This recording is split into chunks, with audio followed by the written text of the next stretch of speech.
Bonjour mon frère en Christ, bonjour ma sœur en Christ. Toi qui sais que ta vie spirituelle commence maintenant, car Dieu veut que tu l'adores en esprit.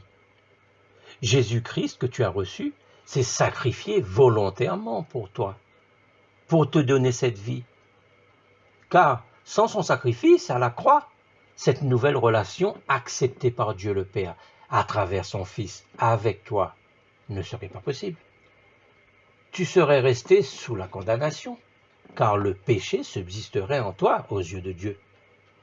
Mais grâce soit rendue à notre Seigneur Jésus.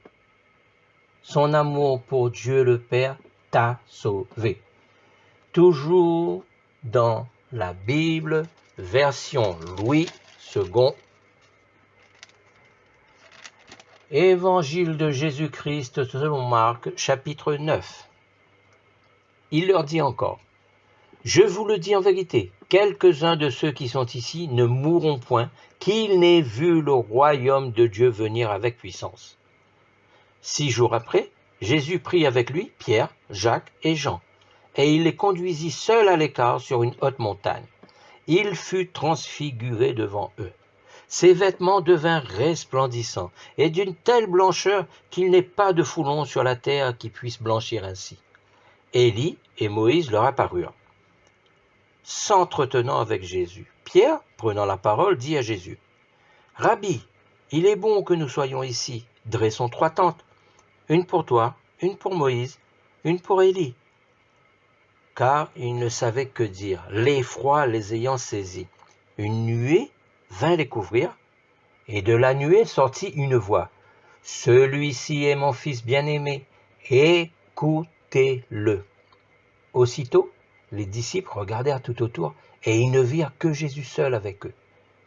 Comme ils descendaient de la montagne, Jésus leur recommanda de ne dire à personne ce qu'ils avaient vu, jusqu'à ce que le Fils de l'homme fût ressuscité des morts. Ils retinrent cette parole, se demandant entre eux ce que c'est que ressusciter des morts. Les disciples lui firent cette question.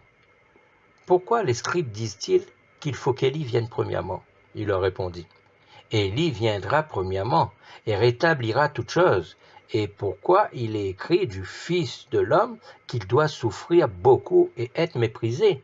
Mais je vous dis qu'Élie est venu et qu'ils l'ont traité comme ils ont voulu, selon qui est écrit de lui. » Lorsqu'il fut arrivé près de ses disciples, ils virent autour d'eux une grande foule et des scribes qui discutaient avec eux.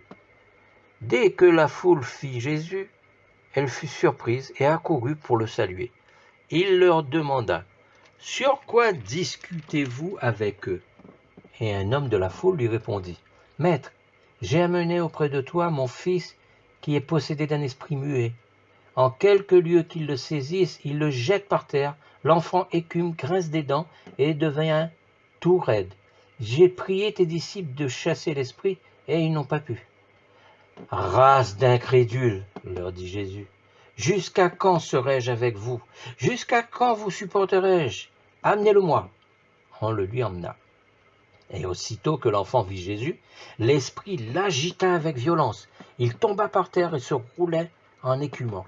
Jésus demanda au Père, « Combien y a-t-il de temps que cela lui arrive? » « Depuis son enfance, répondit-il. Et souvent l'esprit l'a jeté dans le feu et dans l'eau pour le faire périr. Mais si tu peux quelque chose, viens à notre secours, aie compassion de nous. » Jésus lui dit, « Si tu peux, tout est possible à celui qui croit. » Aussitôt, le père de l'enfant s'écria, « Ah, je crois, viens au secours de mon incrédulité. » Jésus, voyant accourir la foule, menaça l'esprit impur et lui dit, « Esprit muet et sourd, je te l'ordonne, sors de cet enfant et n'y entre plus. » Et il sortit en poussant des cris et en l'agitant avec une grande violence. L'enfant devint comme mort, de sorte que plusieurs disaient qu'il était mort.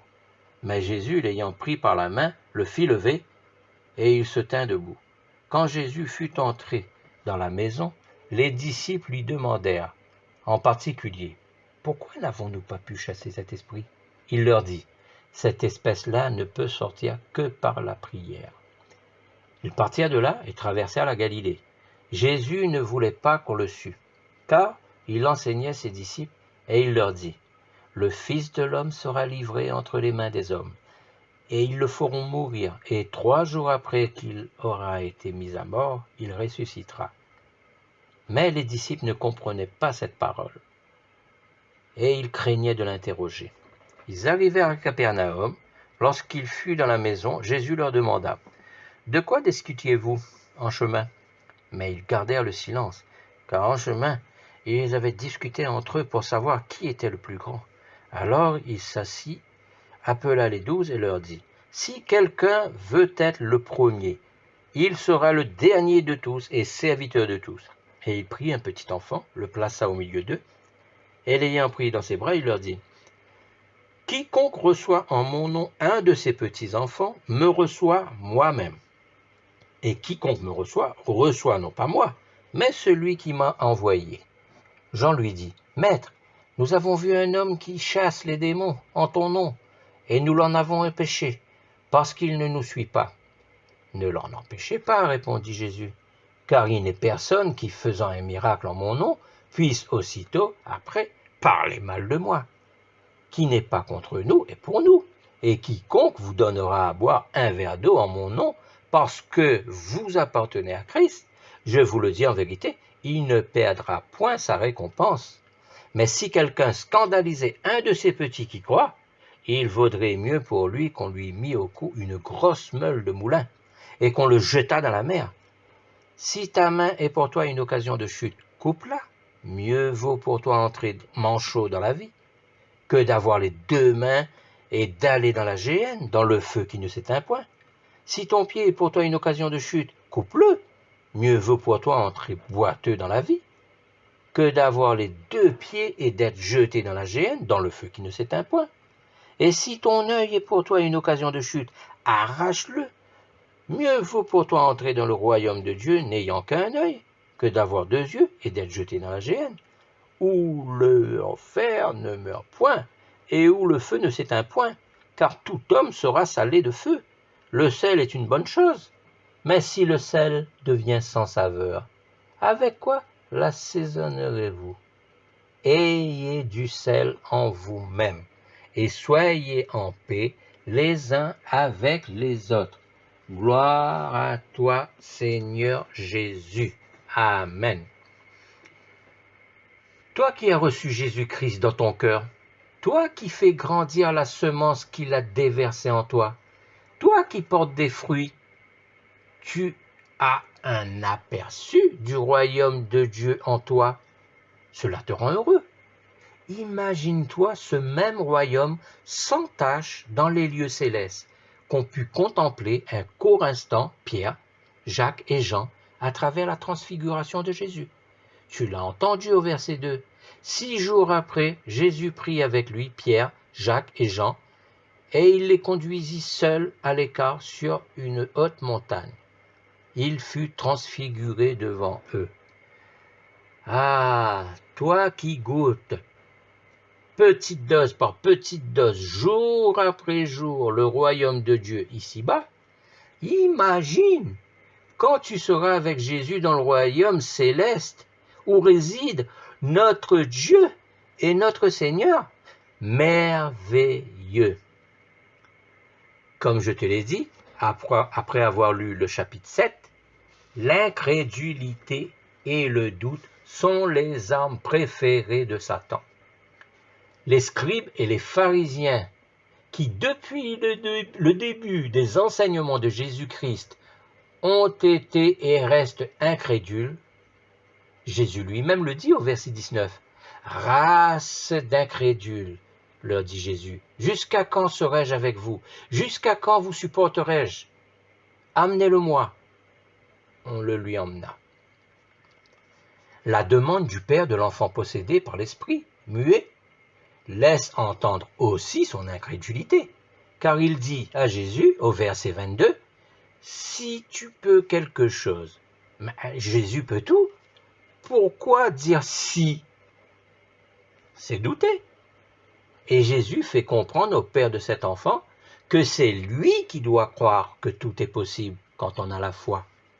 Le père contrairement aux scribes et aux pharisiens, reconnaît son incrédulité et demande à Jésus de lui venir en aide avec foi, car maintenant il est sûr que Jésus peut l'aider. Toi, tu n'es pas incrédule, car Jésus vit en toi. Toi, tu fais le bien autour de toi, à tout moment. Tu ne peux donc pas être une occasion de chute pour qui que ce soit, car tu mets en pratique les enseignements de Jésus-Christ. Toi qui portes des fruits, tu es devenu lumière. Rappelle-toi, au chapitre 4, verset 21. Il leur dit encore, apportons la lampe pour la mettre sous le boisseau ou sous le lit, n'est-ce pas pour la mettre sur le chandelier? Toi, tu es sur le chandelier. Toi qui fais jaillir l'amour véritable qui est en toi, tu ne peux qu'être en paix avec les autres. Toi qui écoutes, Jésus frappe à la porte. Ouvre-lui les portes de ton cœur et ton bonheur sera parfait. Médite ce chapitre 9. À la semaine prochaine. Que Dieu te garde.